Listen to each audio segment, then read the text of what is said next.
Hyperglycemia. A. Etiology. The hormonal stress response to surgery, which induces insulin resistance in both diabetics and non-diabetics.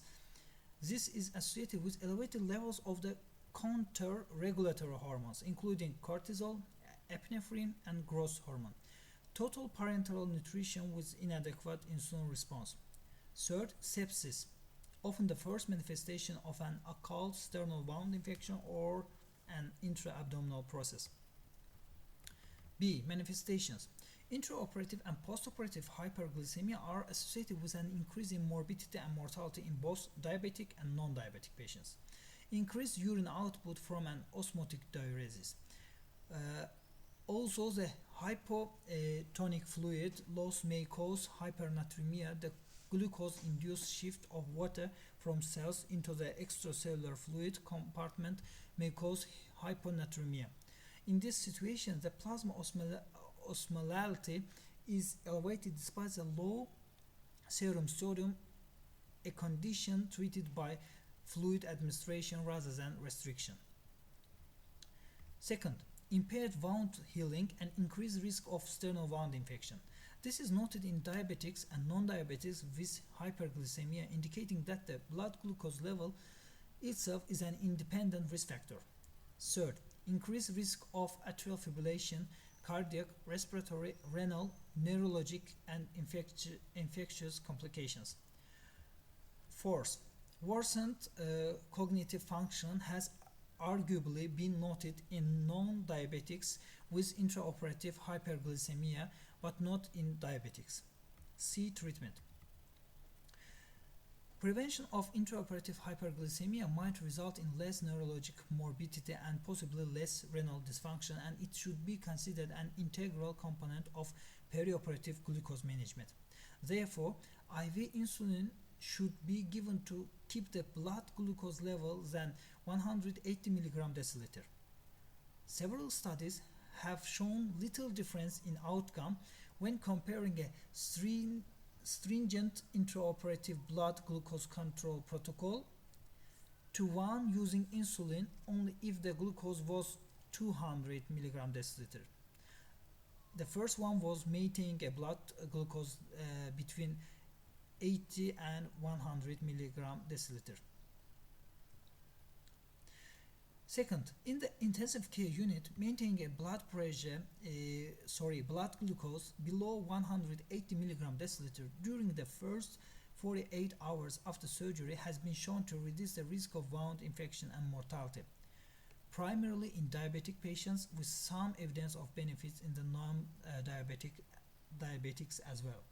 Therefore, a hyperglycemia protocol should be followed with careful monitoring of blood glucose. Novolin R is the usual preoperative used for IV boluses and infusions. An intravenous bolus of insulin is rapidly cleared from the blood and may lower the potassium level without affecting the blood glucose. Therefore, a bolus followed by an infusion using a mix of 100 units of regular insulin, 100 ml normal saline is recommended. Excessively stringent control, keeping glucose below 120 mg/dL, is potentially dangerous and probably not necessary. All diabetic patients should have a finger stick blood glucose drawn before meals and at bedtime once they are started on an oral diet. The glucose levels may be higher than suspected from the patient's oral intake because of the residual elevation of counter-regulatory hormones from the operation. On the other hand, the blood glucose may remain acceptable without medication in some patients with poor oral intake. Patients with diabetes type 1 diabetes mellitus should have their insulin doses gradually increased back to preoperative levels depending on blood glucose levels and early postoperative insulin requirements. It is preferable to use a lower dose of intermediate or long-acting insulin initially, usually 1/2 of the usual dose, and supplement it with regular insulin as necessary. Insulin doses may be increased when the patient becomes more active and has an improved caloric intake. In type 2 diabetics, oral hypoglycemic medications should be restarted once the patient is taking a normal diet, with frequent checking of finger sticks to assess the adequacy of blood glucose control. Additional coverage may be given with regular insulin, Novolin R. If blood glucose is not well controlled postoperatively, or in patient with preoperative hemoglobin A1C levels more than 7, an endocrine consultation should be considered to initiate the patient on insulin therapy. Here are the table that commonly used insulin products in postoperative patients. Very fast acting, give 15 minutes prior to meals. Short acting, intermediate acting, and long acting. Long acting is Lantus, intermediate acting Humulin, short acting Humulin R, and Homolog.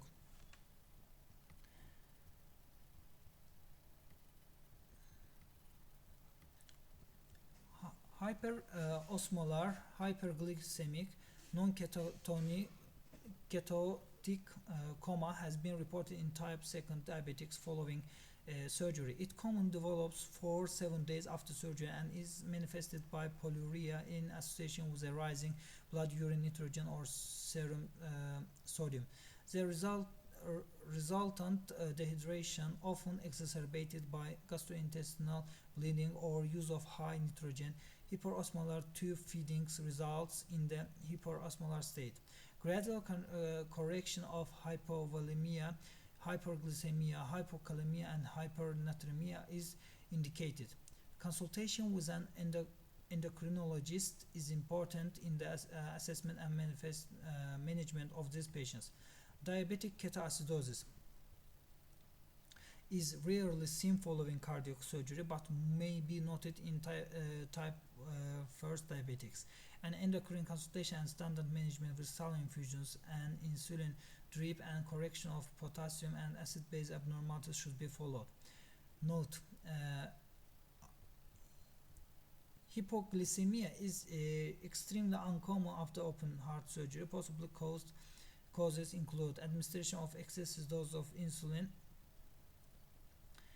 repeating a blood glucose level every 2 hours is essential in patients on a continuous infusion, especially at high rates. Premature resumption of preoperative insulin or oral hypoglycemic drug doses in patients with poor oral food intake. Residual effects of oral hypoglycemic agents in patients with renal dysfunction. A severe hepatic insult with impaired glucose production.